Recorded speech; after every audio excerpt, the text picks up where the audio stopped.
for another episode of Go Vote Annapolis, which is sponsored by Action Annapolis. And we're here at another great location with another great candidate.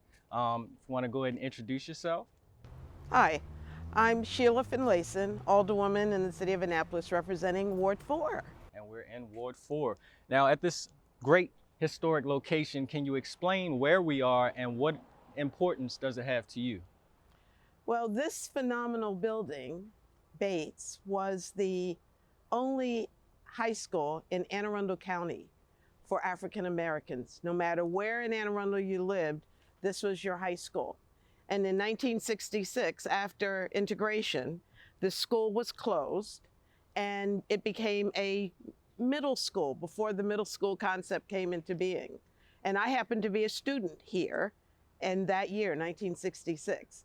After probably about 10 or 12 years, this building was closed as a school and it was abandoned for the next 26 years. And during the interim, we got this building on the National Historical Registry, and we realized that we had to figure out what to do with this building.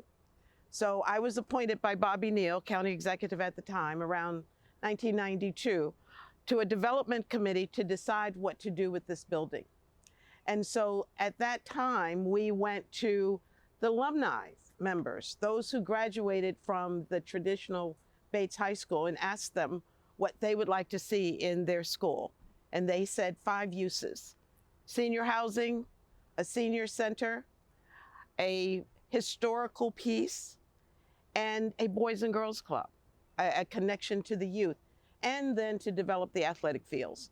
And so after some 26 years, this building was opened as the Wally H. Bates Heritage Park. So I taught here, I went to school here, and I worked on this project. So needless to say, it's near and dear to everybody in Ward 4. Awesome. So I know that you briefly gave us a bit of your background in that story, but can you give us a little bit more in-depth background of your background and how it has prepared you for being city council in the city and how it connects to this building? Well, I grew up in Annapolis, in Eastport, of course, and became a high school English teacher. I taught junior high school here and then went to South River as an English teacher there. And during my time as an English teacher, I got very involved in the teachers union to the point where I became vice president of the county, and then I became president of the Teachers Association of Anne Arundel County. Most people don't think of education as political, but since we rely 100% on political funding, it's very important that as a president, I became engaged with our elected leaders. How long have you lived here, and what political activities and social organizations have you been involved in? Well, I've lived here all my life. I'm 69. I have been involved in Maryland Hall for the Creative Arts. I served on their board for probably 10 years because I was an English teacher. The cultural impact was important. I worked with Banneker Douglas Museum. I'm a member of the Annapolis chapter of the Links Incorporated. We're a community service organization of African American women, and all we do is serve the community in 5 areas now, in the arts, services to youth, national trends, which are all national type issues, international trends. We've built schools in Africa and schools in Jamaica. And then, of course, the last one is health. And so we deal with health issues. We are doing videos right now with young people in the community, asking them to ask their friends to get the vaccines before school starts. So, I served the Annapolis chapter of the Links as I had every office, including president of the organization. What would you consider your greatest strength for governing the city, and also your greatest weakness? Well, I think my attention to detail. One of my particular weaknesses, and I'm not going to call it a weakness, I'll call it a challenge, is that I don't publicize what I do because I don't serve the community for myself. So in this age, there's so many different ways to communicate and talk to not only the people, but your constituents. How do you plan on communicating with your constituents, and how can they get messages to you if you're elected? Well, I always say my phone number's on the bathroom wall. I am accessible by my cell phone 24/7. Describe your leadership style and like confrontational, progressive, or how would you label your leadership style? I'd say collaborative, if that's a style. I believe in bringing everybody together and sitting down and talking through and hearing everybody's position and working to get, I don't want to say a compromise, because sometimes it doesn't have to be a compromise, but something that everybody can live with. So what committees do you think best fit? Well, I serve on the finance committee. I'll tell you, finance is, that's the crux of what we do in the city. I mean, our budget is our number one responsibility. And so we're talking $100 million budget with services from water to public safety. And so I work very closely with my other two colleagues. And I'll be honest, it's probably the most challenging, because once the mayor gives us his budget, it becomes ours. And then it's up to our committee to decide what we can live with, what we can't live with, what we can afford, what we can't afford, and then present our budget to the full council for vote. And we have to do all of that within 3 or 4 months. It's a big thing. So finance, I serve. I chair the Rules Committee. The Rules Committee gets almost all legislation. Anything that has to do with policies and procedures and rules comes to my committee. And so that is extremely important and extremely busy, because we hear everything. I also serve on economic matters. So it's been great learning a lot about your background, your historical connection here to the Wiley H. Bates Heritage Park, and also your importance to a lot of the committees that you serve. But I'm anxious to get to know a little bit more about the ward here in Ward 4, and you show me around a little bit more. I would love to.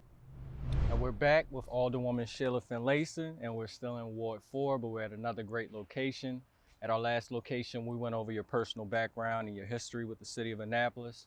And now we're going to dig into a little bit more ward and city issues, and which is fitting for this location, being that you had a ward issue here. Would you like to speak on it and tell us a little bit about why this location is important to you? Absolutely. We are at the American Legion parking lot, actually. And next door is a 2.5 acre lot that's privately owned. But a few years ago, there was a proposal to move our public works facility here. Our public works facility is currently on Spa Road on both sides, takes up about 7 acres. And so the proposal was to move that facility, well, to build a new facility and move the whole operation over here on this 2.5 acre parcel of land. Now, first of all, 7 acres, 2.5 acres, tight fit. But what was really significant for me was the fact that a road would have to be put in to connect to the Public Works facility from Newtown Drive. And that road would have, as you can see, there are homes just over my shoulder. And that road would have come within 10 feet of those homes. And I'm talking about Public Works trucks. We calculated probably about 150 trips a day of vehicles would have been passing the back door of those residents in Homes for the Glen. That's the name of that community.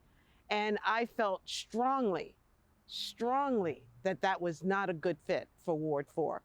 So I created a task force of professionals who brought in their knowledge about Forest Drive, about land use, about land swapping issues. And before the final report was done, the city, we found another location over on Hudson Street. And so that's a very fitting location for Public Works. And so that's where it's going to be. So this was a real victory for Ward 4 because we stopped the Public Works facility from coming in here. It's a wonderful job to stop something that could impact the community right in your backyard. Absolutely. Now in this time, what do you feel like is the top 3 political issues in the city? One of those issues being in your ward, and what is your plans to combat and fix those issues? Well, crime is always a major issue.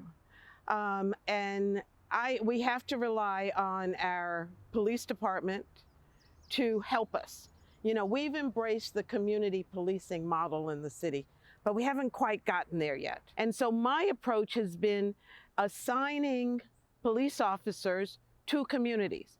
Those police officers would be embedded in the community, be committed to the community, and when things happen in that community, they're responsible. They're there. They know the players, and they care about making sure that their community is safe. Because the other issue is gun violence. And, you know, that kind of goes hand in hand. You know, we've got to get all the guns off of our streets. And, you know, whether it's gun buyback programs or programs that bring in parents who've lost their children as a kind of a speakers bureau, we've got to find a way to get guns off of our streets. You know, and part of that is addressing the social issues. You know, young people, many don't have jobs. So, you know, I've created a nonprofit that will help them get a skill and to be able to assure that they get a job. You know, and those skills can be from auto mechanic to plumbing to maritime maintenance, you know, and good paying jobs. You know, if you've ever tried to hire a plumber or a carpenter, good paying jobs. So, you know, working to make sure they get the training and then they get the jobs also. So, you know, that's a piece of it. Now, the other big issue is the drug epidemic, you know, the opioid epidemic. At my ward, Ward 4, is the second highest for ODs in the city. I think we've had 6 this year. We've got to find a way to help people get off of drugs. And so very soon, I'll be bringing in the health department's wellness van. And that wellness van will be able to give them the drugs that will help them gradually get off of drugs. And I can't think of, begins with an M. But they will be able to, and it'll be there regularly, you know, like once a week. But to provide them with the resources that they need to help people get off of drugs. So we're going to help them get jobs. We're going to help them deal with their addictions, you know, and we're going to do whatever else we can come up with, or the community can come up with, to help get these drugs out of our communities. You know, I have to say, the demographics, surprisingly, in Annapolis are very different from the county. In the county, most drug overdoses happen between the ages of 22 and 32.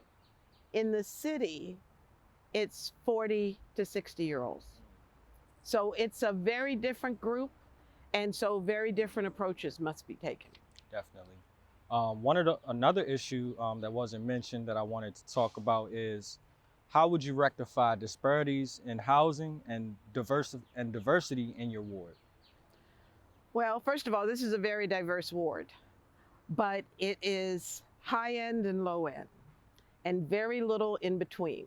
You know, the city has no supply of what I call workforce housing. Housing that teachers, firefighters, police officers could purchase. And so that's one of my initiatives, to try to bring in more workforce housing. You know, we have enough $600,000 housing in the city. We need housing that the average person can buy. As I said, the ward is very diverse now.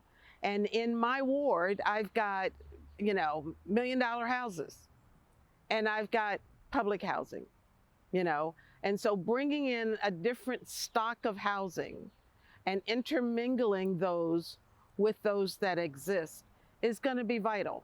If we really want to be one Annapolis, then we've got to all be on the same page and feel that our concerns are being addressed. And I would love to see the rest of the ward. I know we have one more location you wanted to check out, and we can dig into some diversity questions so we can really see how diverse Ward 4 is. Wonderful. So let's head there. Let's go. Hey guys, we're back for our final location, still located in Ward 4 with Alderwoman Sheila Finlayson. Can you let us know where we are and why this last location means so much to you? Well, welcome to the Bywater Park. Probably about 15 years ago, a community group came together and joined with Home Depot and built a playground. About 4 or 5 years ago, we received some funding from the state, about $250,000, for the express purpose of expanding this, because all that was here was a portion of what you see as playground. So I created a committee made up of, there's 4 communities that surround this park. So I got community leaders from each of the communities, and they met and they designed this park. So what you will see is a much expanded playground. You will see other play equipment, benches, picnic tables. There's a track, I forget how far around it is. There's a field over there where they can do pickup soccer or kickball or whatever the game. It's a multi-service playground, and it feeds all of the communities that are here. So this is an opportunity for communities to come together in Ward 4 at this playground. And I just met a lady with 2 kids, and she lives in Eastport. She came all the way over here for this playground. It shows you how nice this park is. That's right. So it's a wonderful place. Now, I know that this area is also special because of the neighborhoods that surround it. Can you tell us about the ethnic and racial makeup of this ward and this area as well? Well, I would say this is probably one of the most diverse wards. It may not be, but pretty close, okay? Over behind you, we have the community of Bywater, which is predominantly an African-American community. Right next to Bywater is Oxford Landing, which is a very diverse community, a growing number of Hispanics. Behind us is where I live, Annapolis Walk, which is an extremely diverse community. And then to my left is the community of Kingsport, which is the high-end houses in our ward. But they're too quite diverse. So, you know, there isn't a pocket of diversity in my ward, but the entire ward is very diverse. And I'm glad you said that, because I wanted to know a little bit in depth of what are some of the specific issues that are relating to that demographic, and how have you found yourself fixing some of those issues, or how do you see yourself maintaining that throughout your next candidacy if elected? Well, I think this part of my ward has been pretty good with crime. You know, crime, I think, is pretty low on this side of my ward. The issues that we address are noise issues, for example. Kids with dirt bikes and, you know, those illegal bikes that, you know, young people are playing with. Parking is a big issue. You know, in Annapolis Walk, about 3 months ago, maybe a little longer, I walked the community with the Public Works Director, and we went through and decided where more red lines needed to go and where we could add parking. So that helped in that community. On Bywater Road, and this is a very heavily traveled road, we oftentimes have work trucks that park and obstruct the view, when people are coming out of their driveways or coming out of the respective communities. So we've seen fit to paint curbs longer so that there's more of a lag time, you know, with people being able to see how to get out into the major roads. All right, so just to get into some of the concerns and questions of residents in your ward, first question was, one resident is very concerned about the lack of city-supported quality programs for children. Many of these programs have been cut, and the city needs to demonstrate its support to communities of color. As an alderperson, what have you done to provide these programs, and what will you do in the future if reelected? Well, it's unfortunate that the community thinks that we're cutting youth programming, because we're not. As a member of the Finance Committee, we get every department's budget, including Recs and Parks. So I can tell you all of the programs that still exist in Recreation and Parks. Some of them that, you know, instead of being an 8-week park or camp, they may have had to trim it back to a 6-week camp. But we have not eliminated any youth activities. You know, the pool is our newest addition, And I made sure that that pool remained affordable for young people. And the last question that I have is, are there ongoing efforts to support Hispanic communities impacted by COVID-19, and what will be done in the future? Well, first of all, we have had any number of testings in my ward. And reaching out, every piece of correspondence that we send out is in English and Spanish, because my ward probably has a 20% Hispanic population. And so I know, and I think our entire staff, our Office of Emergency Preparedness, truly understand the need to reach the Hispanic community. And so, you know, we have had testing clinics here. We have given shots in my ward, and we're continuing to do that. I think we have a date sometime in August to come back, and we'll be going door to door, inviting people to come out and get their COVID shots. I mentioned previously that we're targeting young people because as school is about to begin, we need to make sure they're inoculated, you know, so that they can go back safely to school. So, you know, the Hispanic population is not overlooked. We have a Hispanic liaison in the police department, Joe Hudson, and so he keeps us connected. As I said, I probably didn't say it, but he runs programs in the Annapolis Walk community with young men, I believe.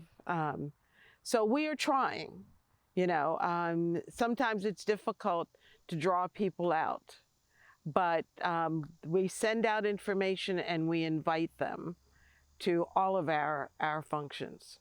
Awesome. So I think it's been great talking with you today. Learned a lot about you, your history, your involvement with the city.